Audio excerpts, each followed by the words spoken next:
Hi Algebra 2 folks. This is a quick tutorial on simplifying rational expressions. And before I talk about simplifying rational expressions, I want to go back and remind you about rational numbers. Way back in the beginning of the year, we talked about different kinds of numbers. And you might remember rational numbers. Rational numbers are any number that you can form by dividing an integer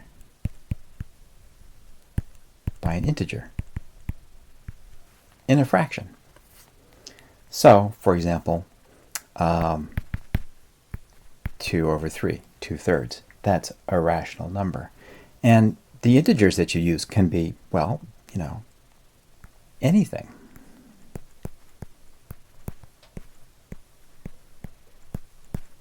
So you can express, because integers have an infinite number of values, you can express an infinite number of rational numbers.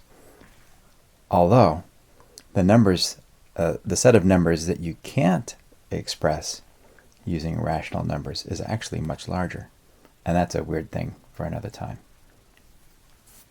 Now, a rational expression is sort of like that, except it's a fraction formed by two polynomials.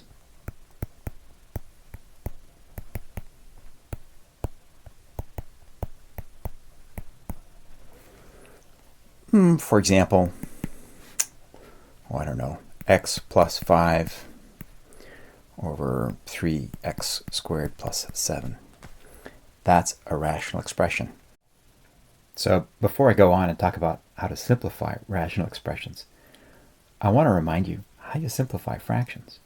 So, for example, if I have, what we're talking about here is simplifying. Suppose I have the fraction 4 over 2. Now you might look at and I want to simplify that. So you might look at that and say, oh, that's 2. Well, here's a process that you're maybe following to do that. What I do to simplify fractions in general is I factor numerator and denominator. So 4 halves in factored form would be 2 times 2 over 2. And when I have it in that factored form, if I have factors that are shared by both the numerator and denominator, like here's a 2 and here's a 2, I can cancel those. And that'll leave me with just 2 over 1 or just plain 2. Remember? Okay, let's try another one. Suppose I have a fraction that's already factored, like pick my pen here, 2x over x. So that's already factored. There's nothing else I can do to factor the numerator or the denominator. And I have a common factor in the numerator and the denominator that I can cancel. So again, that's just going to be 2 over 1 or 2. Okay, now here's kind of a trick question. Suppose I have the fraction 2 plus x over 1 plus x. And I want to simplify that. Now, it looks like I have something in common in the numerator and denominator. I have a common x. Can I cancel them? No. They are not factors of the numerator and denominator.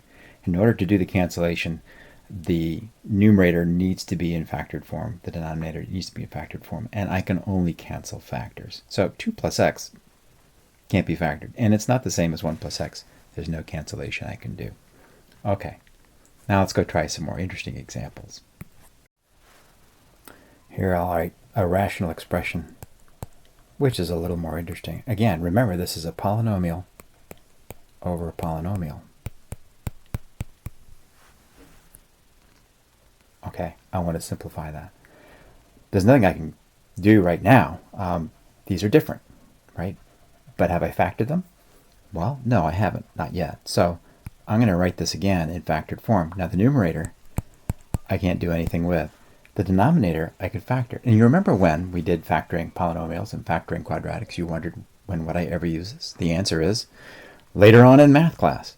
So x squared minus 7x plus 10 does factor to x minus 2, x minus 5.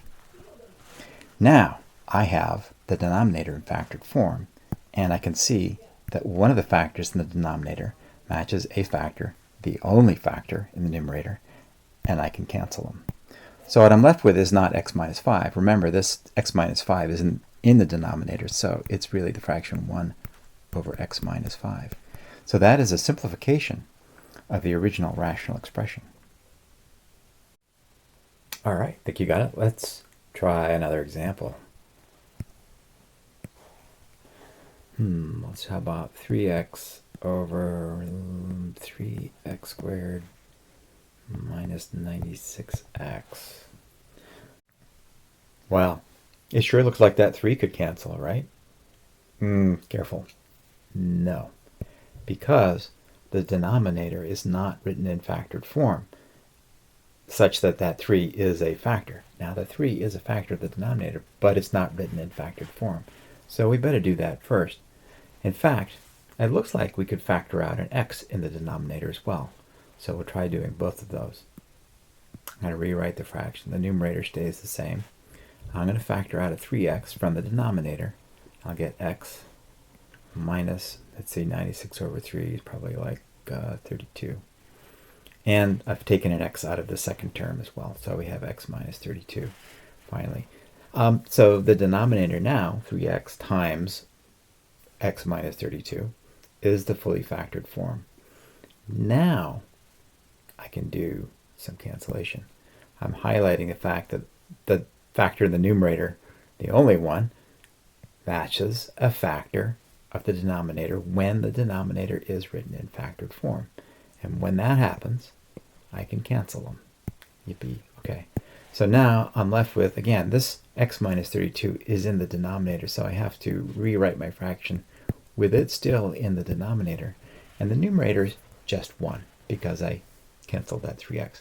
When you cancel something like the entirety of the numerator, it doesn't go away. It doesn't turn into 0. When you factor that 3x out, you're left with 1. So it becomes 1 over x minus 32. And so there you have it, folks. That's the simplification of that rational expression.